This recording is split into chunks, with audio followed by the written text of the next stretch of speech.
অহংকার একটি মারাত্মক ব্যাধি। আল্লাহ রাব্বুল আলামিন এইরকম মারাত্মক একটি ব্যাধি সম্পর্কে মহান গ্রন্থ আল কোরআনুল কারীমের মধ্যে স্পষ্ট ভাষায় বলেন, ইন্নাল্লাহা লা ইউহিব্বু কুল্লা মুখতালিন ফখুর। নিশ্চয়ই আল্লাহ তাআলা কোন উদ্ধত অহংকারকারীকে ভালোবাসেন না, কোন উদ্ধত অহংকারকারীকে আল্লাহ তাআলা পছন্দ করেন না।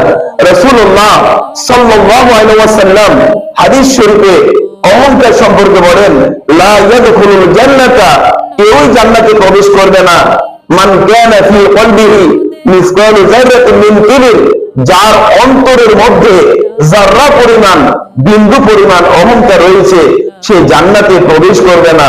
আজকে আমরা ধন সম্পত্তির অহংকার করি, আজকে আমরা যাদের বেশি জ্ঞান আছে জ্ঞানের অহংকার করি, আজকে আমরা অনেকে আছি সৌন্দর্যের অহংকার করি।